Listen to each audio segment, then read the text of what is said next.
할렐루야. 우리 새해 첫 번째 하나님께서 주시는 은혜 말씀을 함께 나누겠습니다. 이사야서 60장 1절에서 3절 말씀이 되겠습니다.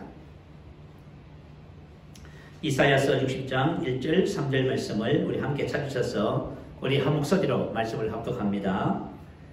자, 시작. 일어나라, 빛을 발하라. 이는 내 빛이 이르렀고 여호와의 영광이 내 위에 임하였음이니라.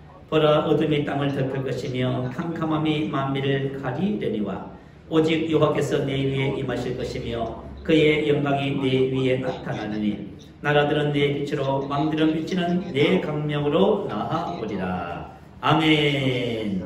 할렐루야. 2021년 첫 주 예배를 또 이렇게 성도님들과 함께 또 비대면이지만 우리 성도들과 함께 드리기 때문에 하나님께 감사드립니다. 자, 온라인상에서 예배 드리신 우리 집사님 또 우리 자매님 주님의 이름으로 축복합니다. 할렐루야.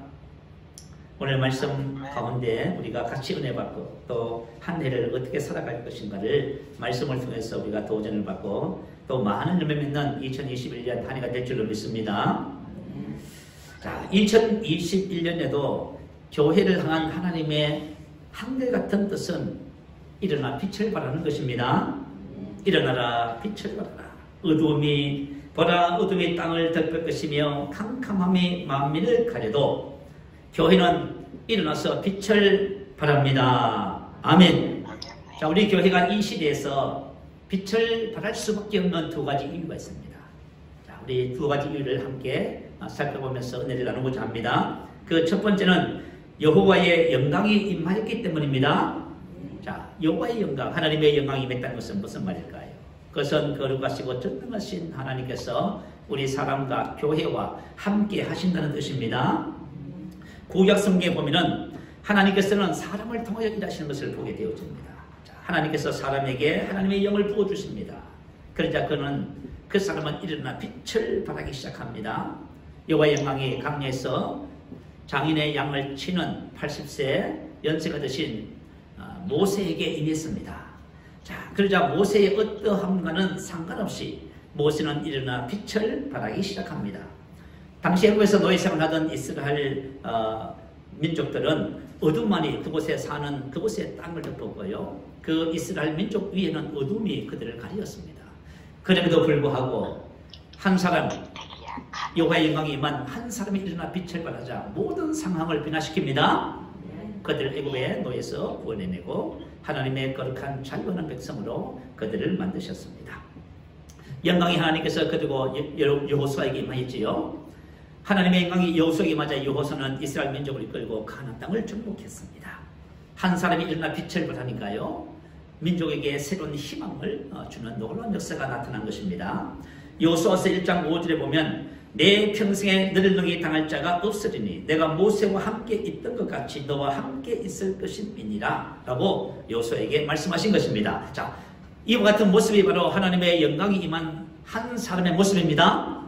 하나님의 영광이 임하면, 하나님이 우리와 함께 하시면요, 평생에 너를 당할 자가 능히 없습니다.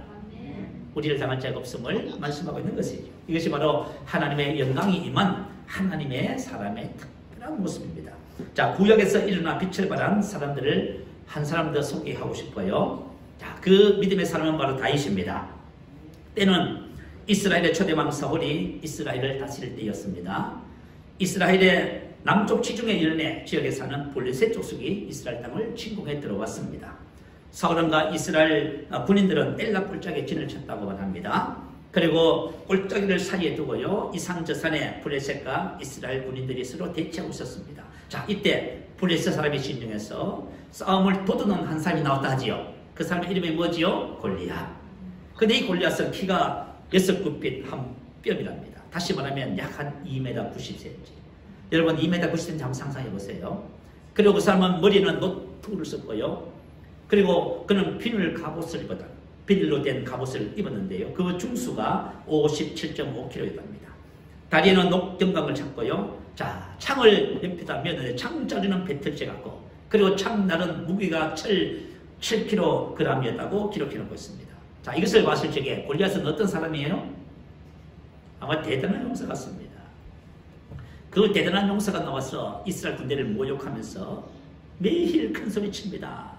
한 사람을 침략해서 보내라. 그리고 그가 내가 싸워서 내가 찌면 우리 민족이 너희의 종이 될 것이고 만약에 내가 이기면 너희가 우리의 종이 될 것이며 너희가 우리를 섬길 것이니라. 자, 이런 상황 속에서 사울왕과 이스라엘 군대는 어떤 모습을 보이고 있었을까요? 블레셋 사람의 이 말을 듣고 크게 놀라며 두려워하더라. 여러분, 두려움, 우리가 인생을 살면서 두려움을 가지지요. 두려움은 뭐지요? 믿음의 뭐지요? 반대를 하지요. 믿음의 결과는요, 탐대요. 정말 여러분이 믿음이 있으면요, 절대로 두려워하지 않습니다. 믿음을 가지면 우리가 어떤 경우든지 탐대해지는 거예요. 근데 이스라엘 백성들은 지금 두려워하고 있다는 것이에요. 그리고 이스라엘 모든 사람이 그 사람을 보고 심히 두려워하며 그 앞에서 도망하여 모든 사람이 골리앗의 위세에 눌려서 도망하기에 바빴다는 것이죠.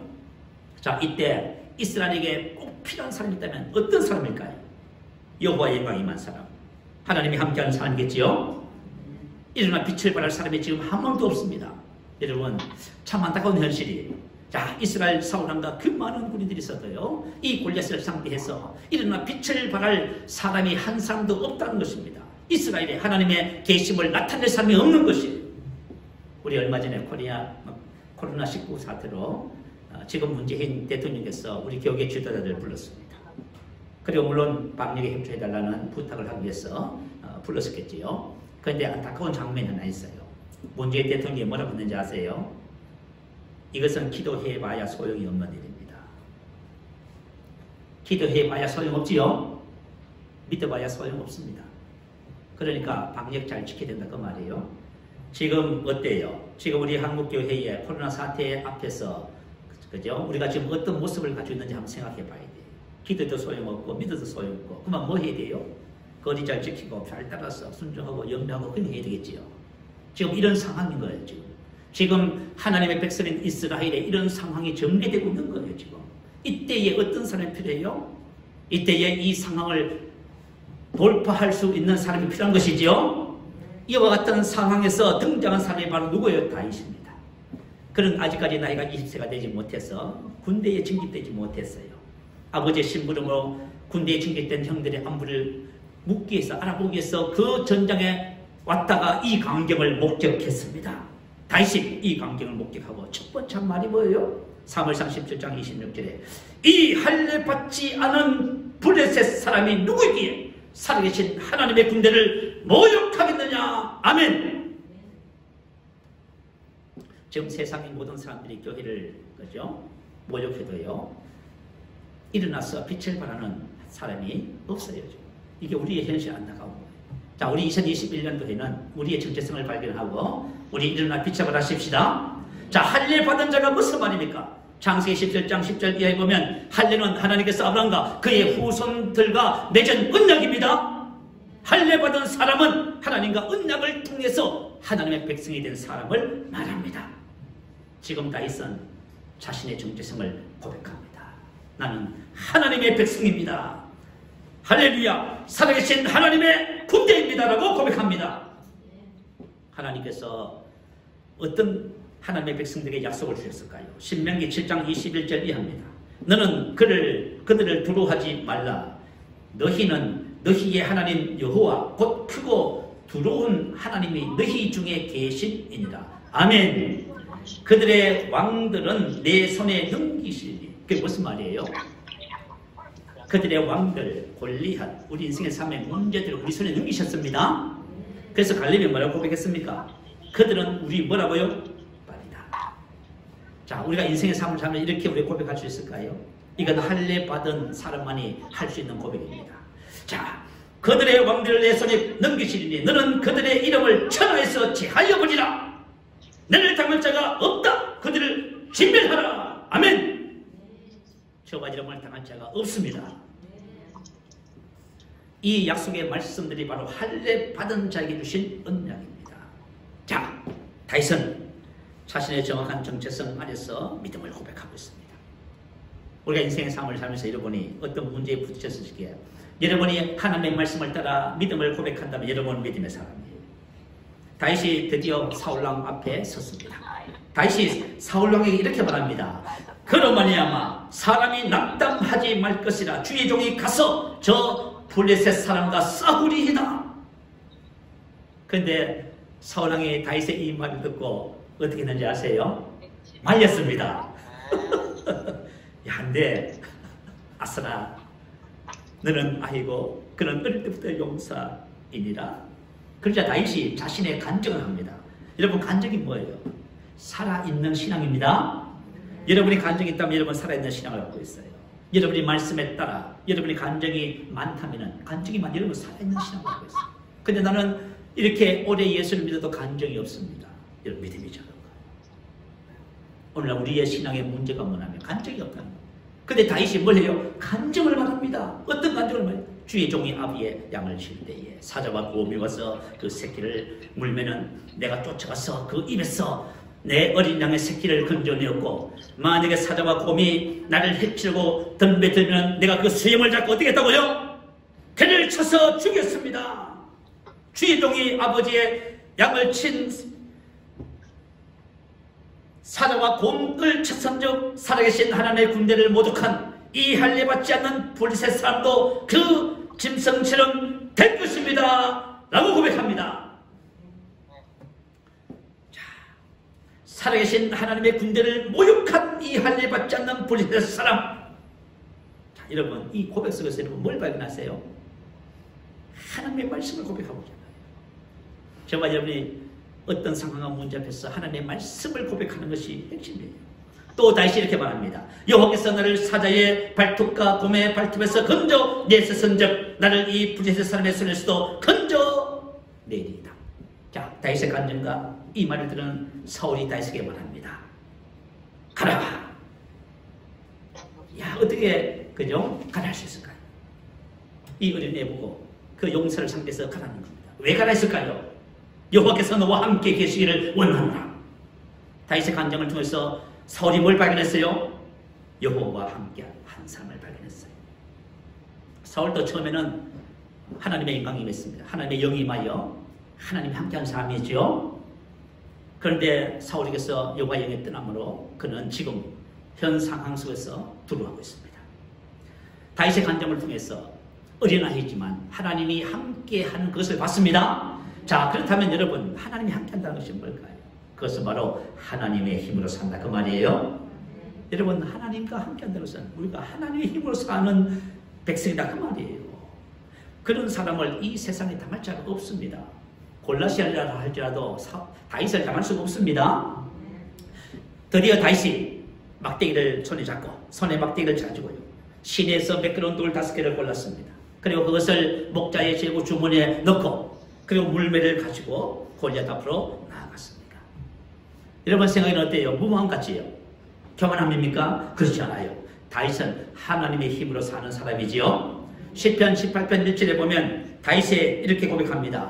나의 힘이신 여호와여, 내가 주를 사랑하나이다. 이 하나님이 힘으로 내게 띠를 띄우시며, 다윗은 하나님의 힘으로 사는 것을 어릴 때부터 터득했습니다. 그래서 다윗은 어떠한 상황과 문제가 있어도 두려워하지 않습니다. 자, 하나님께서 나와 함께 하심을 분명히 아는 한 신앙 모습을 우리는 다윗에서 발견합니다. 그래서 하나님이 함께 한다는 것은 하나님의 힘으로 사는 자라는 뜻입니다. 이런 다윗을 본 골리앗이 다윗을 없이 여기고 조롱합니다. 골리앗은 자신이 지금 전능하신 하나님과 상대해서 맞서고 있다는 사실을 꿈에도 모르고 있는 것이죠. 여러분, 골리앗이라는 이름의 뜻이 뭔지 들어보셨지요?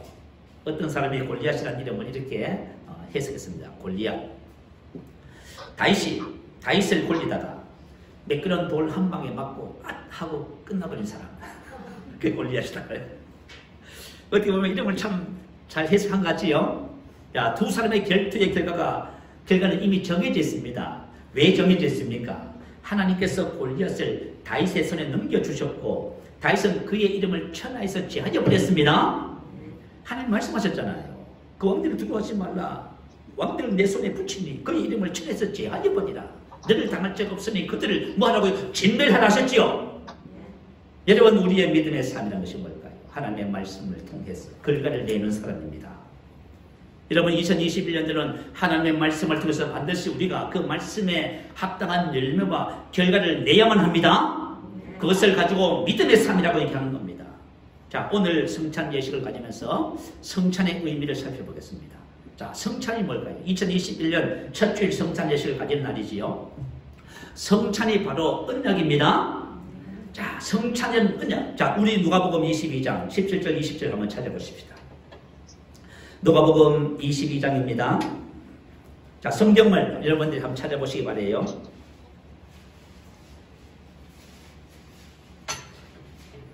누가복음 22장 17절부터 20절입니다. 제가 가지고 있는 성경 134페이지입니다.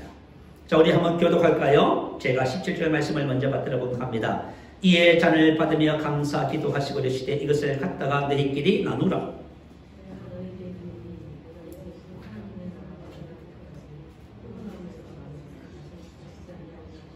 또 떡을 가져 감사 기도하시고 떼어 그들에게 주시며 이르시되 이것은 너희를 위하여 주는 내 몸이라. 너희가 이를 행하여 나를 기념하라 하시고 저녁 먹은 후에 잔도 그와 같이 하여 이르시되 이 잔은 내 피로 세우는 새 언약이니 곧 너희를 위하여 붓는 것이라. 자, 성찬이란 바로 새 언약을 의미합니다. 그런데 오늘 주님께서 최후의 만찬 자리에서 첫 번째 성찬식을 거행하시면서 18절 말씀을 선언하십니다. 내가 너희에게 이르노니 내가 이제부터 하나님 나라가 임할 때 아버지 집에 임할 때까지 포도나무에서 난 것을 다시 마시지 아니하리라 하시고, 이 말씀은 다시 말하면 주님이 재림해 오셔서 어린 양의 혼인잔치에서 우리가 혼인할 때까지는 이 포도주의 잔을 마시지 않겠다는 말씀입니다.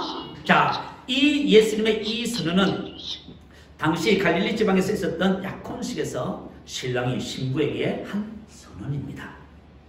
예수님 당시뿐만 아니라 지금도 갈릴리는 아주 독특한 결혼 문화를 갖고 있어요. 자, 이 결혼식은 마을의 큰 축제가 되어집니다. 자, 먼저 약혼식을 거행하지요. 약혼식을. 원래 이 약혼식은 그죠? 1년 기간을 가지는데요. 이 약혼식부터, 이 약혼식이 성립되면 그때부터 정식 부부가 됩니다. 몸은 1년 동안 떨어져 있지만 정식 부부가 되는 거예요. 자, 먼저 이 약혼식은 마을 입구에서 진행이 됩니다. 자, 신랑 신부가 날이 되면요, 마을 입구로 나아갑니다. 그러면 가족들과 친인척, 지인들, 친구들, 그리고 마을 동네 사람들이 함께 신랑 신부를 따라서 마을 입구에 모입니다. 그러면 마을 입구에서 신랑 신부가 중앙의 자리를 잡으면요, 그때부터 이제 약혼식이 시작됩니다. 약혼식의 처음 시작은 자, 신랑 아버지가 신부에게 기록된 종이에 기록된 서약서를 그것을 읽어줍니다.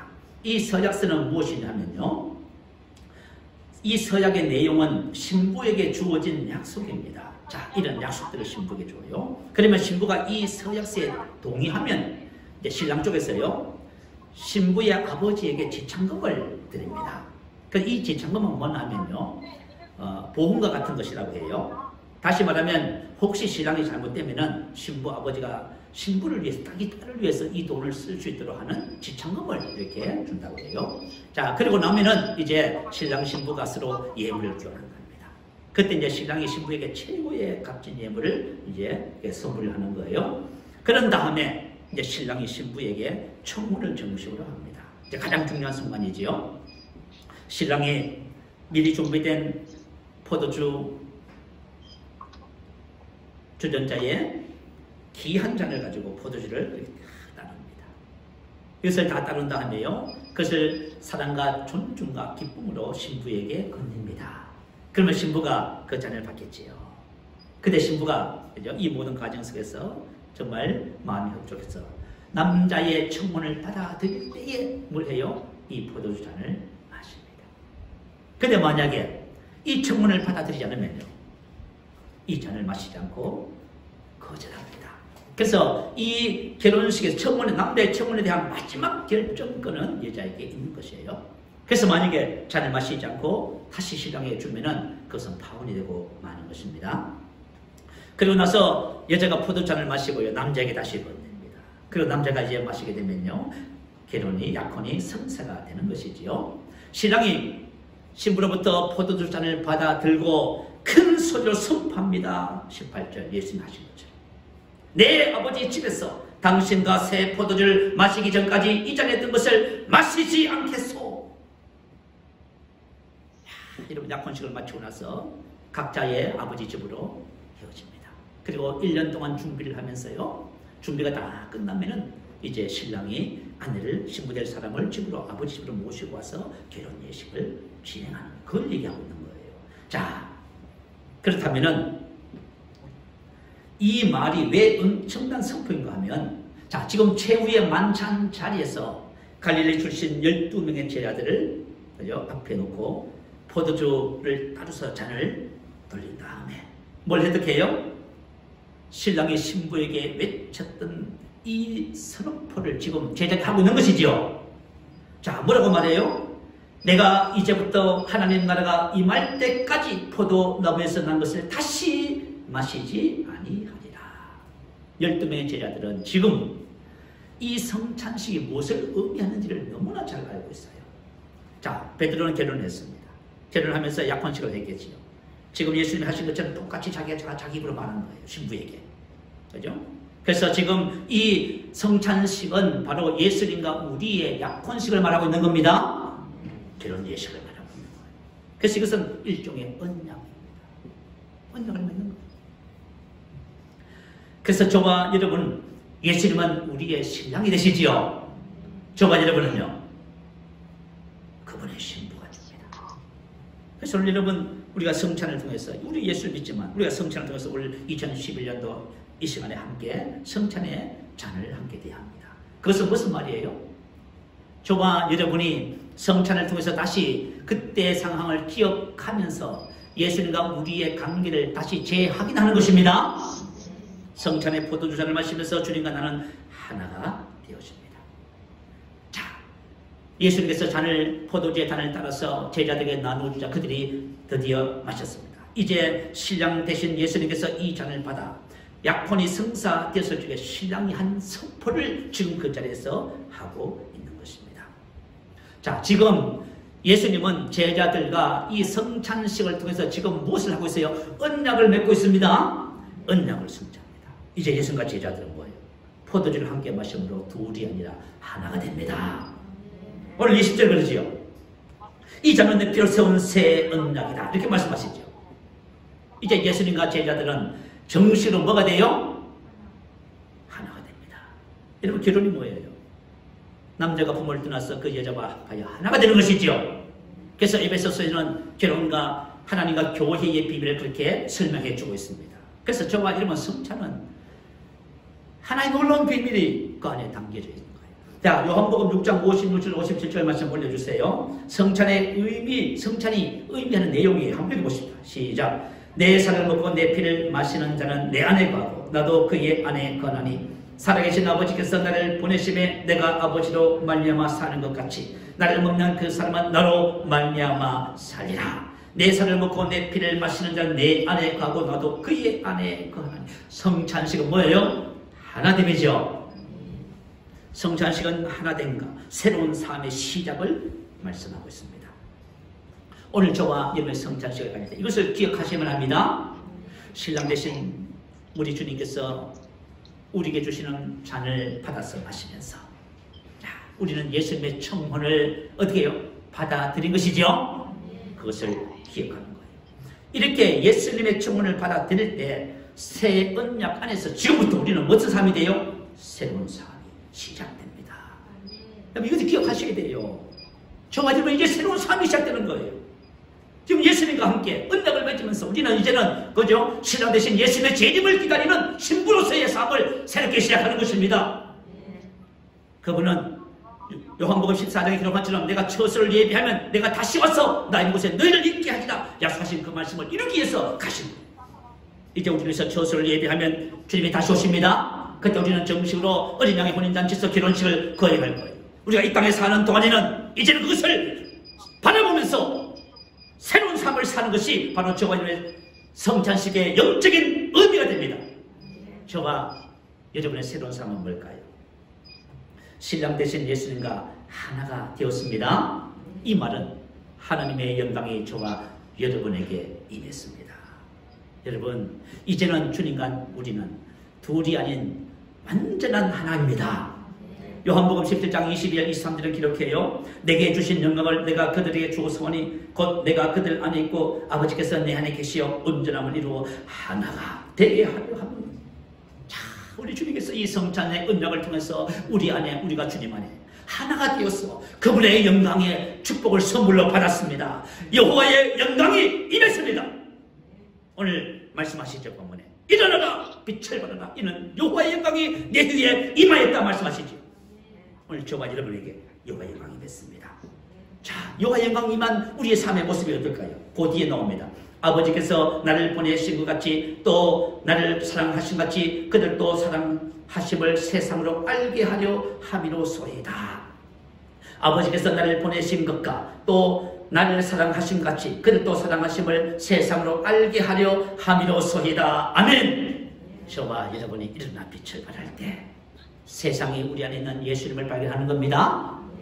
부활하셔서 지금도 죽은 예수가 아니라 살아계신 예수 그리스도, 그분을 발견하고 세상은 저와 여러분이 하나님의 특별한 사랑을 받는 귀한 존재임을 알아보게 됩니다. 오늘 본문 말씀과 같은 내용이에요. 사도 바울이 고린도후서 4장 7절에 고백합니다. 우리가 이 보배를 질그릇에 가졌으니 이는 심히 큰 능력은 하나님께 있고 우리에게 있지 않음을 알게 하려 함이라 기록합니다. 우리가 이 보배를 질그릇에 가졌습니다. 질그릇은 뭘까요? 흙으로 빚은 그릇이잖아요. 우리는 연약해서 깨지시고 우리가 스스로 일어나 빛을 발할 수 있다고요? 노, 아닙니다.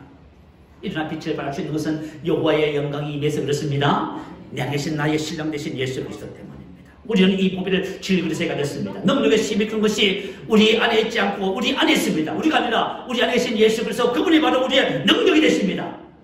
그래서 저와 여러분이 일어나 빛을 발할 수 있는 것입니다. 저와 여러분이 일어나 빛을 발할 때 온 세상은 그 빛을 보게 될 것입니다. 오늘 성찬을 나누면서 저와 여러분이 이것을 알아야만 합니다. 주님께서 내 안에, 내가 주님 안에 하나가 된 것을 아는 것입니다. 이제는 저와 여러분이 혼자서 사는 것이 아니라 주님과 하나가 되어서 새로운 삶을 사는 것입니다. 하나님의 영광이, 능력이 내 안에 있다는 사실을 아는 것이에요. 내 안에 계신 이는 세상에 있는 그 어떤 것보다 크시기 때문에 우리는 항상 승리합니다. 오늘 다윗처럼 그렇게 고백할 수 있어요. 여러분, 이스라엘의 세상에 한 사람도 이 사실을 고백할 수 있는 사람이 없단 말입니까? 여러분의 삶 속에서 이것을 고백을 못합니까? 예수 그리스도와 우리는 신랑이 돼서 그분의 능력이 내 안에 임했습니다. 그래서 저와 여러분을 당할 자가 결탄코 없습니다. 그리고 사도 바울의 고백처럼 내게 능력 주시는 자는 소리는 모든 것을 할 수 있습니다. 나의 능력과 지혜와 힘으로 사는 것이 아니라 내 안에 계신 그분의 능력으로 사는 새로운 백성, 새로운 피조물, 하나님의 아들이 되었습니다. 골로새서 3장 16절은 대단히 중요한 말씀. 그래서 이 말씀이 내 속에 풍성히 가게 하라. 왜 이렇게 말씀하실까요? 저와 여러분이 그리스도의 말씀이 우리 안에 풍성히 가게 하면 어떤 일이 벌어질까요? 말씀과 친숙하면 할수록 내 안에 계신 주님과 친숙해집니다. 내 안에 주님이 와 계시도 나는 왜 주님이 없는 것처럼 인생을 살까요? 여러분이 말씀과 친숙해져 보세요. 그러면 여러분 안에 계신 예수 그리스도를 여러분의 삶 속에서 경험하게 될 것입니다. 그때 우리는 하나님을 사는 새로운 백성으로 살아가게, 또 무엇을 하든지 말이나 일이나 다 주 예수의 이름으로 하고 그리스도 의식으로 살라고 말씀하시지요. 내 안에 계신 예수 그리스도, 그분은 포도나무에 나는 가지입니다. 우리의 빛, 열매는, 영광은 항상 관계 속에서 나오는 것입니다. 우리 안에 계신 그분으로 인하여 우리가 세상에 일어나 빛을 발하는 것입니다. 빛은 우리 안에 계신 예수 그리스도입니다. 이것을 아는 사람만이 일어나 빛을 발할 수 있습니다. 자, 두 번째 이유입니다. 우리가 왜 일어나 빛을 발할 수밖에 없을까요? 본문 1절의 말씀이 나오죠. 이는 내 빛이 이르렀고, 다시 말하면 이는 빛이 들어왔다 그 말입니다. 이 본문 말씀은 예수님에 대한 예언의 말씀이지만 또 새로운 피조물인 저와 여러분에 대한 말씀입니다. 왜 그럴까요? 저와 여러분 안에는 생명의 빛이 들어왔습니다. 요한복음 8장에 보면 현장에서 가늠하다 잡힌 한 여자 이야기 나오죠. 바리새인들과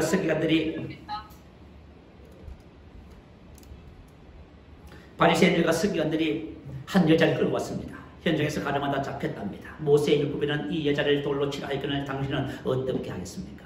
모세는 그 여인을 정죄하지 않으셨습니다. 예수님은 그 여인을, 저와 여러분을 정죄하지 않습니다. 예수님이 오신 목적은 그게 아니에요. 저와 여러분을 신앙생활하면서 왜 낙심하고 두려워하고 하나님께 가까이 나가지 못하냐는 그 말입니다. 우리는 예수님과 완전히 하나가 된 신랑 신부입니다. 우리는 그런 친밀함 속에서 살아가는데 왜 우리가 정죄받고 들어오고 염려하고 근심하냐는 것입니다. 예수님은 우리에게 정죄하기 위해서 오신 분이 아니라 요한복음 8장 12절에 이렇게 말씀하십니다. 예수께서 또 말씀하여 이르시되 나는 세상의 빛이니 나를 따르는 자는 어둠에 다니지 아니하고 생명의 빛을 얻으리라. 아멘. 예수님은 세상의 빛이시며 그분은 우리에게 생명의 빛을 주러 오신 분입니다. 저와 여러분 이미 생명의 빛을 가졌지요. 저와 여러분 생명의 빛, 하나님의 생명, 영생을 가졌습니다. 자, 예수님께서 왜 세상의 빛일까요? 여호와의 영광이 그에 임했습니다. 그가 세례 받으실 때에 하나님의 영광이 그 위에 임했습니다.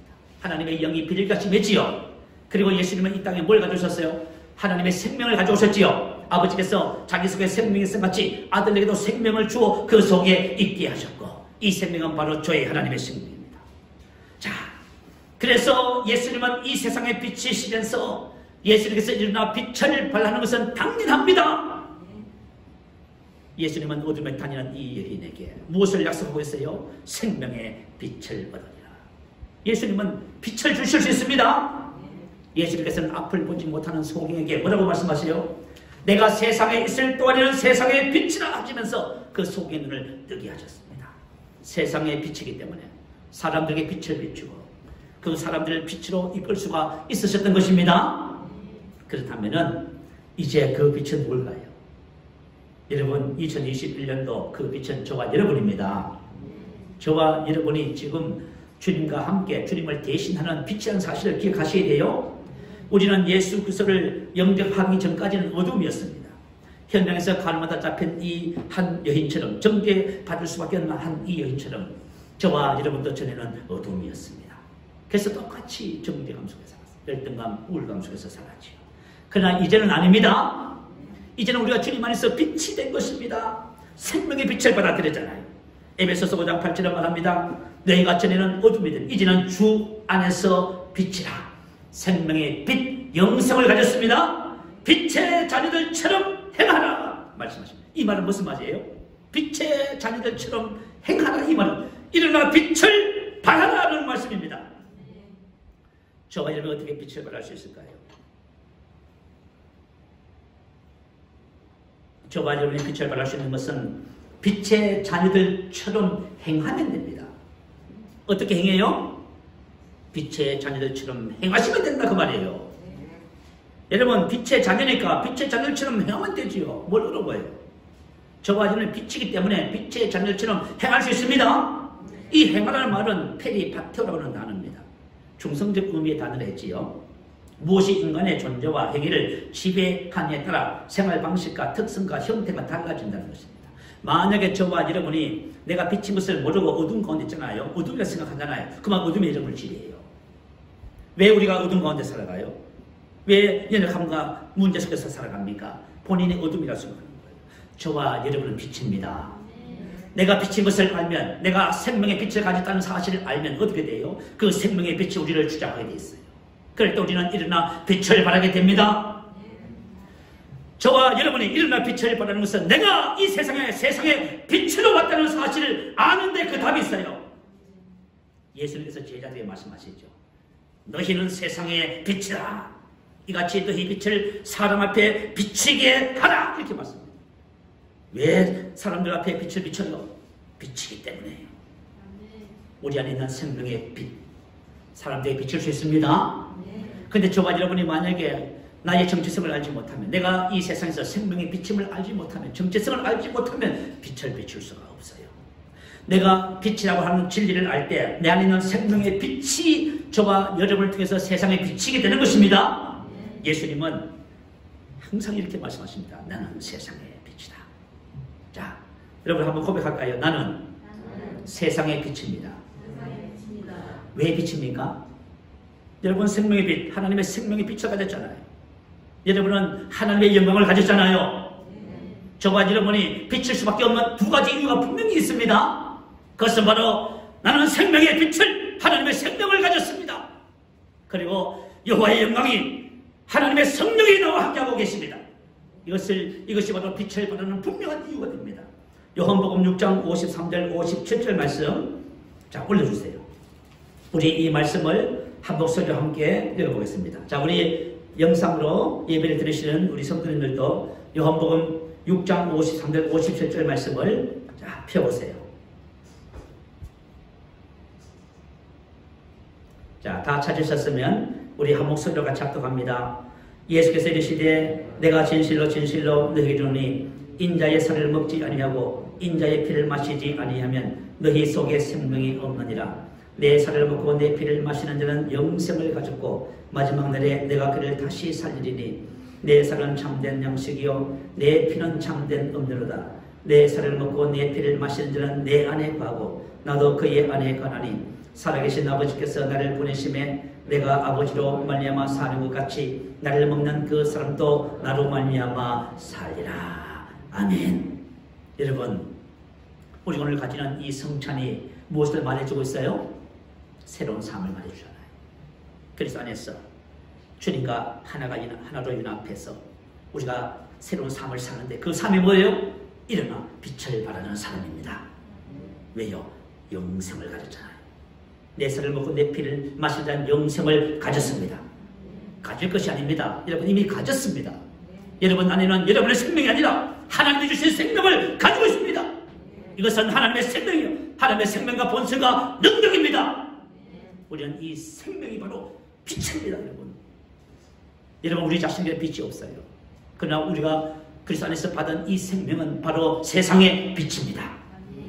생명의 빛을 가지고 있기 때문에 우리는 빛을 비출 수 있습니다. 여러분의 정체성을 분명히 하셔야 돼요. 나는 내 안에 생명을 가지고 나는 생명을 나타내는 자입니다. 고린도후서 4장 10절에 사도 바울이 어떻게 생명을 나타내는지 고백합니다. 우리가 항상 예수의 죽음을 몸에 짊어지면 예수의 생명이 또한 우리 몸에 나타나게 하려 합니다. 우리가 항상 예수의 죽음을 몸에 짊어지면 사도 바울은 언약을 통해서 자기 자신을 부인하기 시작했습니다. 여러분 언약은 이전 것은 지나갔습니다. 우리는 언약을 통해서 새로운 삶을 선물로 받았습니다. 언약 백성은 이전 것은 지나간 거예요. 여러분. 그래서 저와 여러분이 뭘 부인해야 돼요? 나의 지나간 삶에 대해서 아니다라고 말해야 됩니다. 나는 분노하고 화내고 낙심하고 짜증고 병들고 실패하고 안 된다고 말하고 그런 사람이 아니라는 것을 말하셔야 됩니다. 우리는 언약 안에서 자기를 부인할 줄 알아야 됩니다. 우리가 항상 예수의 죽음을 몸에 짊어지면 이게 무슨 말이에요? 자기를 부인하는 것입니다. 그리고 또 우리 속에 예수의 생명이 또한 우리 몸에 나타나게 하려 합니다. 우리 안에는 예수의 생명이 있습니다. 그리스도가 자신의 생명을 철저하게 인정하고 있어요. 그리스도가 저와 여러분의 생명입니다. 여러분 그리스도가 저와 여러분의 생명이기 때문에 저와 여러분 일어나 빛을 발할 수밖에 없어요. 그리스도와 하나가 됐나? 오늘 성찬식을 통해서 두 번째 뭐죠? 내 살은 참된 양식이요 내 피는 참된 은무다. 내 살을 먹고 내 피를 마시는 자는 내 안에 거하고 나도 그의 안에 거하나니. 아멘. 이것은 바로 하나님을 말합니다. 우리는 성찬을 통해서 예수님과 신랑 되신 예수님과 하나가 되는 거예요. 여러분들과 인생의 삶을 살면서 외롭습니다. 나를 도와줄 사람이 아무도 없습니다. 여러분 그런 표현, 그런 말이 어디 있어요? 여러분은 예수 그리스도와 하나가 됐습니다. 예수님은 나의 신랑이고 저는 그분의 신부입니다. 한 몸이 된 거예요. 여러분 완전한 연합체가 된 것이에요. 그래서 저와 여러분은 외롭거나 괴롭거나 슬프거나 그렇게 하지 않습니다. 내 살을 먹고 내 피를 마신 자는 내 안에 거하고 나도 그의 안에 거하느니 살아계신 아버지께서 나를 보내심에 내가 아버지로 말미암아 사는 것 같이 나를 먹는 그 사람은 나로 말미암아 살리라. 예수님이 항상 말씀하시죠. 나와 아버지는 하나이니라. 아버지께서 내 안에 계셔 그의 일을 하는 것이다 라고 말합니다. 예수님은 일어나 빛을 발했어요. 저와 여러분이 이 사실을 고백할 때 우리도 빛을 발하는 하나님의 백성의 거룩한 삶을 살게 되어집니다. 그럴 때 세상은 저와 여러분을 통해서 뭘 봐요? 우리 안에 계신 빛 대신 예수 그리스도 생명을 보는 거예요. 그리고 오늘 본문 말씀처럼 많은 사람들이 민족과 열왕이 저와 여러분 빛으로 나오게 될 줄로 믿습니다. 오늘 성찬식을 바로 거행할 거예요. 여러분 성찬의 떡과 잔을 여러분 앞에다 옮겨 놓으세요. 여러분 라인으로 줌으로 예배를 드리는 여러분들도 똑같이 준비한 성찬을 앞에 놓으시기 바랍니다. 저의 지시에 따라서 순서대로 성찬식을 거행하면 됩니다. 자, 오늘은 다른 날과 다르게 좀 특별한 성찬식을 갖도록 하겠습니다. 자, 먼저 여러분들이 자, 이 떡을 드세요. 근데 주님은 뭐라고 말씀하시죠? 이 떡이 내 살이라고 말합니다. 자, 이게 주님의 몸입니다. 여러분이 지금 뭘 하고 있어요? 주님의 몸을 먹습니다. 이거 무슨 말이에요? 주님의 몸과 하나가 되는 거예요. 아시겠죠? 주님과 하나가 되는 거예요. 자, 오늘 저와 여러분 이것을 주님의 몸이라고 믿음으로 먹습니다. 자, 저 입에 넣고 여러분 먹으세요.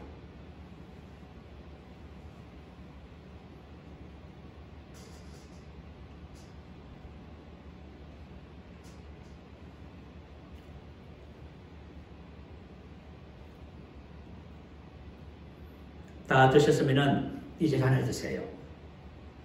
원래 성찬식은 한 잔에 포도주를 따라서 쭉 둘러가면서 마시도록 그렇게 되어 있습니다. 그것은 바로 한 피에 그리스도에게 속해 있다는 것을 의미하는 것이에요. 이것은 바로 뭐라고 성경은 말하고 있지요? 내 피는 참된 음료다. 내 살을 먹고 내 피를 마시는 자는 내 안에 거하고 나도 그의 안에 거하나니. 내 살을 먹고 내 피를 마시는 자는 어떻게 한다고요? 내 안에 거하고 나도 그의 안에 거하나니 하나가 됩니다. 여러분은 주님과 하나가 됩니다. 이것은 바로 약혼식에서 신랑이 신부에게 건네는 포도주잔이에요. 이것을 받아 마시는 것은 무엇을 의미하는 거예요? 예수님의 청혼을 수락하는 것이지요. 여러분, 예수님의 청혼을 수락함으로 저와 여러분 주님과 하나가 되어서 새로운 삶이 시작됩니다. 자, 우리를 위해서 제3의 피를 흘려주신 주님의 피를 마시겠습니다.